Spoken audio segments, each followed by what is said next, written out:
This podcast is protected under the laws of the United States and other countries. Unauthorized duplication, distribution, or exhibition may result in civil liability, criminal prosecution, and the wrath of the tall man. Boy! Hey, let's talk about you, the ID10T community events at ID10T.com, like Russ Stevens, a.k.a. Catbus Russ, who has started a podcast called 90 for Chill, which Russ says is dedicated to movies with a runtime between 74 and 99 minutes, the time frame that I feel is ideal. Russ, I could not agree with you more. That is a fantastic idea.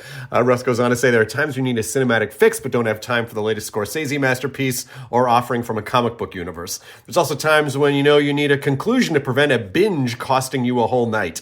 My guest and I try to follow these guidelines as we chat up features that are definitely worth your time and are beyond easy to make time for. 90 for Chill, the podcast, can be found on all major podcast platforms at 90forchill.com, and that's spelling out 90, Ninety, 4 FOR, chill.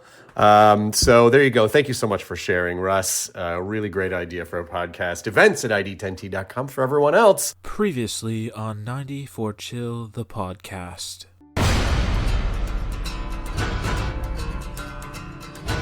Back in the 1500s, in the settlement of Crawlberg, an old Indian by the name of Feathercloud was dishonored by a pilgrim. Feathercloud necromanced a turkey that would stop at nothing to get what he wanted, to kill. Everything's gonna be okay. You don't believe me, do you? I do believe you. There's no such thing as an evil turkey. There's no such thing as an evil turkey. This little baby bunny got its stomach gnawed open by a beak. Not just any beak. A turkey beak. There's no such thing as an evil turkey. There's No such thing as an evil turkey. Oh, wait. I lied.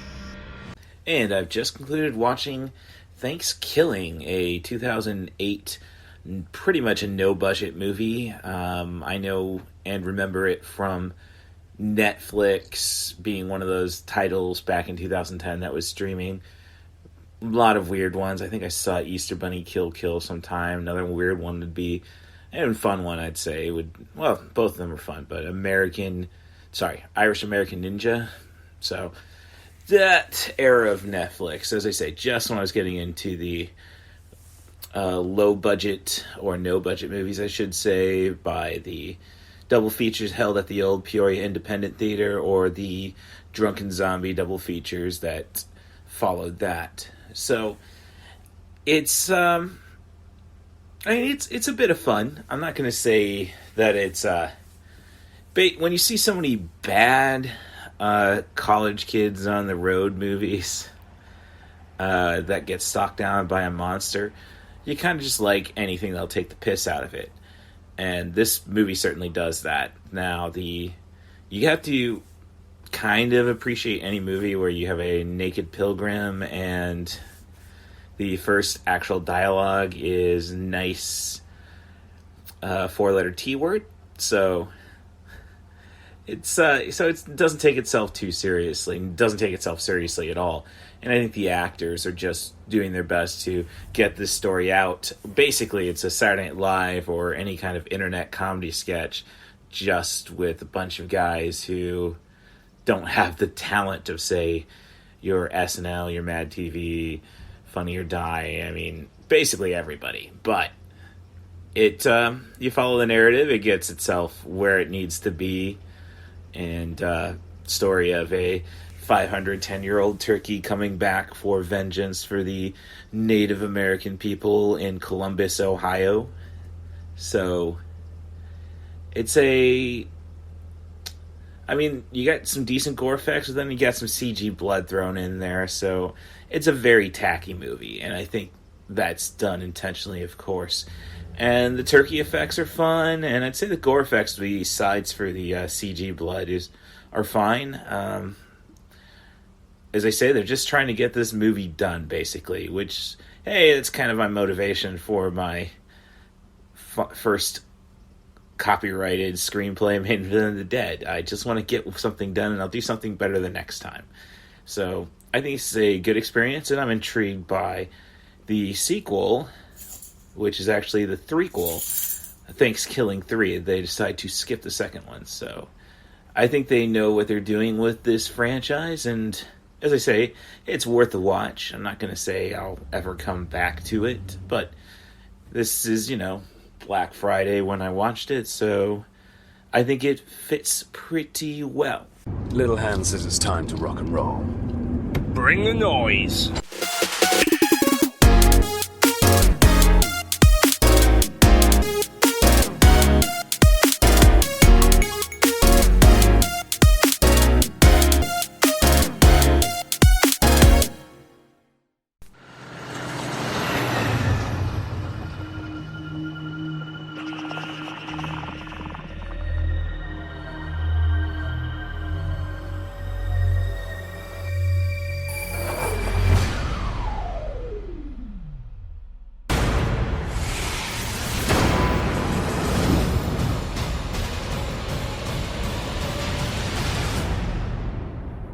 Thankskilling 2 has been destroyed.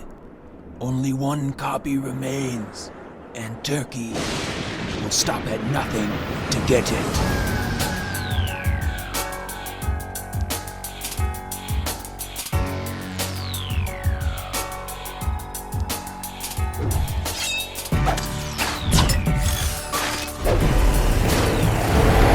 Gravy.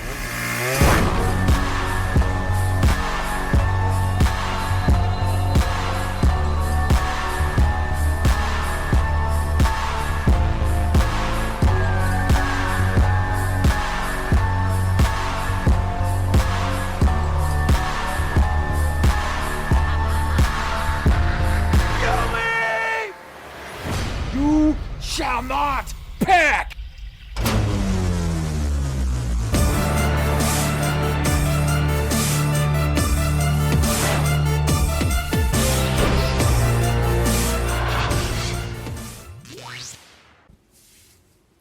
So I've just concluded Thankskilling 3, which this is, there's really, I guess, when you do a no-budget movie, there's really only two things to do for your sequel. One, it would be to just clean up the first film and do it again, and probably add a little more to it, say like Evil Dead versus Evil Dead 2 Dead by Dawn.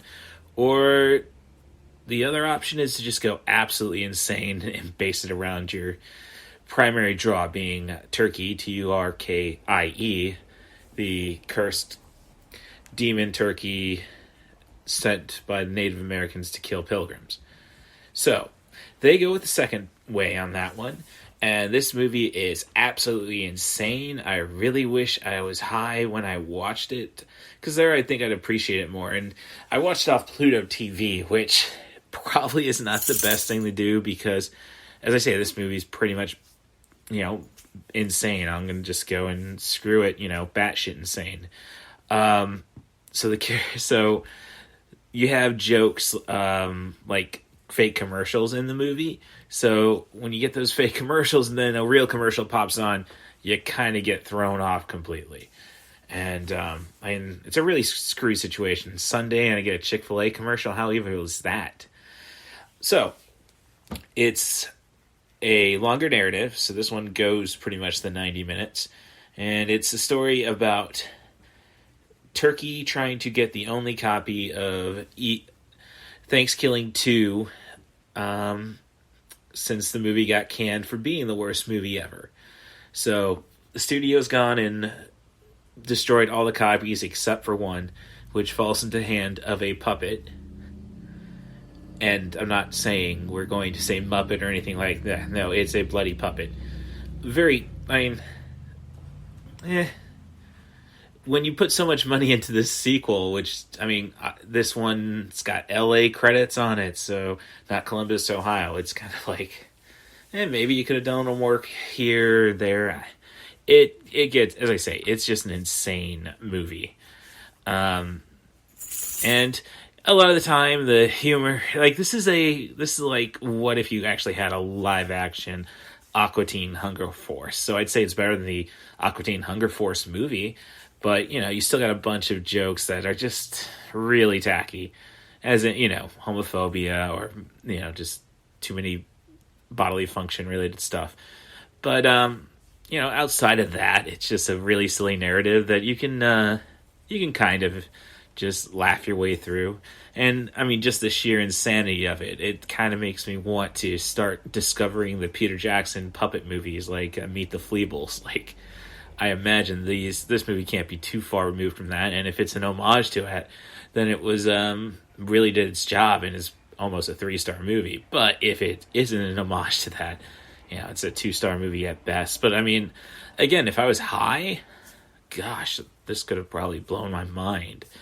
So, if you like Thankskilling, and forgive me for not mentioning the commenting on the crazy stuff in that movie, like a Hannibal Lecter tribute in terms of wearing faces, and there's a callback in this movie to the you got stuffed rape scene for comedy in this feature. So, I mean, you're not gonna get any real great advancements in direction, but with a budget, the director, I can't recall his name right off the bat, Jordan Downing, might have some potential. So with the right producers, right creative team behind him, who knows? I think there's a Thankskilling musical, but aside from that, I think there's a potential, at least with this creator. So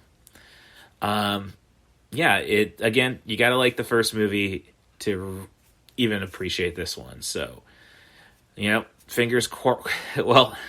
if you like no budget movies, I think you'll like Thankskilling. This one actually has actors, so I mean, there's a lot of things it does better, and it's just too insane to recommend though if you didn't like the first film. Hello there. Hey, it's Catbus Russ here, and I hope you're enjoying this Thanksgiving bonus episode of 90 for Chill, the podcast. I hope you've enjoyed my reviews of the Thankskilling franchise. I hope you're going to check out at least one of them. After this little blurb, we will get to the Bruce Campbell produced, Devon Sawa starring, with some nice cameos from Seth Green and Michael Jai White, Black Friday. I just like to take the time, primarily as I listen to the original episode of this, to thank Stacia Marie Harden for keeping my head on straight for the most part and still being my inspiration. And I hope she's been able to do that to everybody else she's touched in her life. And I hope she's enjoying the little fluffy presence of Skimbleshanks the One-Eared Angel. With that said, hey, they did a recent Monday matinee on How Did This Get Made for the film Cats. Just something to... Yeah, Skimbleshanks is haunting me, dare I say. All right. And again, 90 for Chill, the podcast, will be live at Fan Expo New Orleans. The jobs are giving me the time off, so I'm going to be there. Still open to getting guests, so if you're in the Gulf area, hey, feel free to email me at rustthebus07@gmail.com. That's RUSSTHEBUS07@gmail.com. And we'll talk about how to do this Fan Expo thing. I've got some badges. And if you're from the Champaign all the way up to Chicago, if you want to hop on the train, I've got a room with an extra bed. So let's make that happen. Of course, I'm looking to at least get a couple of podcasts done before the year ends. So if you want to be that guest, again, rustthebus07@gmail.com, or follow me on my social medias at CatBusRuss on Blue Sky, Threads, and Instagram. And then I guess all I have left to say is... Oh, yeah, of course, rate and subscribe on your favorite podcast app. 5 stars review, preferably. Just be as honest as you would like to be in your comments. I can at least appreciate that. And I can appreciate the support more than anything.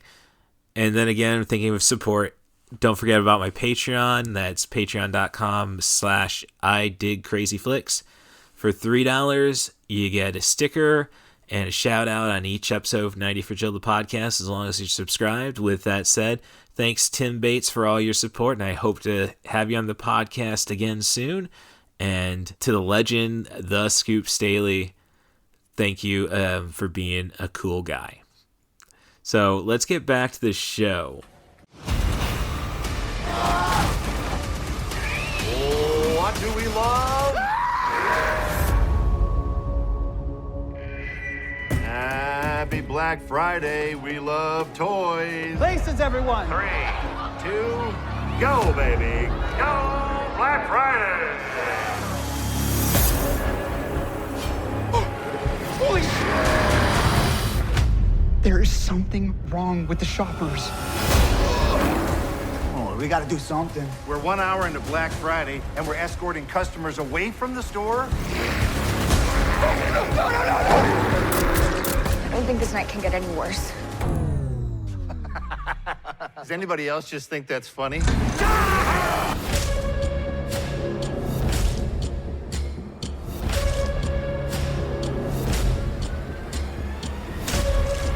police are here! Thank God!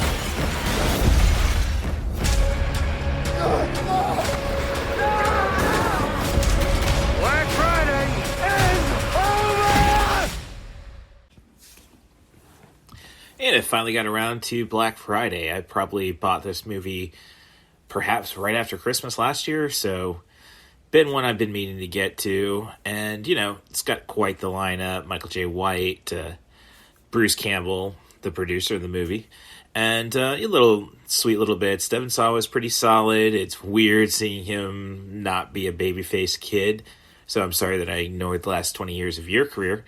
So it's a fun feature. It takes a while to get rolling, and as a retail associate myself, a lot of it hits pretty close, because there are just those people who don't care about you in the public, and and then you always have to worry about, when you work in a retail place, if you're going to have management that actually cares. So that's the biggest fear for me, when it's like, I got to relocate to Chicago or something to find more, a better environment for myself. And then it's like, but if I do it through my retailer, who knows what the next store is going to be like? It's kind of like, because I've done that. I've been there. I mean, Kohl's wasn't that bad, but they definitely had management that you see in this movie. So I guess it really just says it plays up on the stereotypes of the worst kind of people. And there are definitely times where you get nothing but the worst kind of people. So maybe it's too depressing a situation, or it's something that really needs to be played up for more laughs sooner in the movie, I suppose. So there's really, it's a fun movie. It's a fun chase movie where you have alien pods creating a zombie apocalypse, essentially, and you have our crew holed up in a Toys R Us equivalent. And, once they are able to get their wits together, it's all about the escape, and that's where you get to know the characters. That's where it becomes a fun movie. So it kind of misses on the first act, so you got to be a fan of the actors in it, because you want to see them, like Michael J. White and Bruce Campbell, and I guess Devin Sawa. Again, I'll have to catch up on his career. But then, once you get to know the characters and motivations and such, you get into it. So it's a character study, better than a comedy, I suppose. But, so I could have gone a little goofier, I suppose. And I think that's the problem with Bruce Campbell movies in general, especially when he's got his money and name behind it. It's just, I want to be charming, but douchey Bruce, and I don't want it to be Evil Dead Bruce. So he doesn't want to go too far with extreme violence or, just his comedy. So it kind of misses the mark there, but it's worthwhile. I think this is a good holiday movie for the cynical like myself. So I'll get back to it. And, it scored all right on Rotten Tomatoes. The gore effects are all right. there's some clever mise-en-scène, but